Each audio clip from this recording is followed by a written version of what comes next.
Why the Shell Sings. It was a clear blue day and the sun was shining on the seaside of Santorini. There were sirens gathered on the rocks by the sea singing their famously beautiful songs. There was a small crowd around the rocks. The farmers were gathering around Erlia. She was new to Santorini and not as wise as the others. She was from somewhere around Italy. She looked different from the other sirens. Erlia had skin as dark as chocolate. She stood out from the others. She was not aware that she should never keep a farmer away from their work. The entire island would suffer if such a thing happens, as most of the food comes from the island of Santorini. Melina, a fellow siren, tried to warn Erlia about the dangers of calling farmers. Up on Mount Olympus, the gods were lounging inside a big marble temple, watching the vast land of Greece spread out below them. Athena and Poseidon were watching over the sirens. They knew of the danger Erlia was causing, as this had happened before. Days passed. Every morning at sunrise, Erlia would call the farmers to the seaside, and every evening at sunset, she would release them. Some days she would have them stay at the seaside day and night. The farmers could not help it. The songs were almost magnetic. Erlia would only sing to the farmers, as she thought they were humble and gave the best company. The entire country of Greece was starting to grow hungry, city by city, as all the produce, meat, and grains came from Santorini. The gods knew it was time to intervene.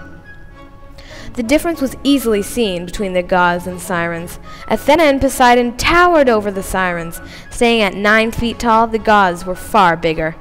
Both gods were suited in armor made of sky metal, an everlasting substance. The lavender color was almost overwhelming. There was a small gathering around Erlia. It only took a few seconds for Erlia to realize who her company was. For once, the siren was silent. The farmers looked around in confusion, thinking maybe the others had an answer. The farmers started to wander back in the direction they came. Once Erlia realized what was happening, she began singing again. Athena knew Erlia did not want the farmers to leave, so she froze the farmers. Only temporarily, of course. The gods knew they finally had a chance to settle the matter. Erlia, the only way for this to end is either for us to change you, or for you to stop calling to the farmers. The people of Greece are starving, all because of you, Poseidon roared.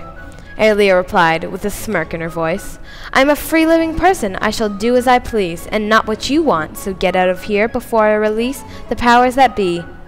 The gods were raging. Waves were rolling, winds were whipping, and a storm was brewing. Erlia was slipping away into the sea, but the gods knew this would not be the end of her. Poseidon stopped the waves and the storm, and Erlia made her way back up the slick rocks.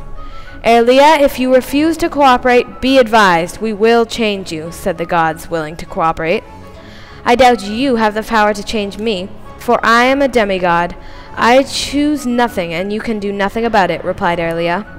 It was at that moment Athena noticed a sleek brown shell on the ground.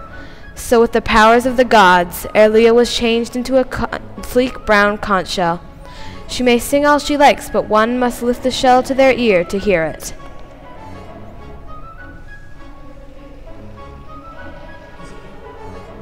Thank you.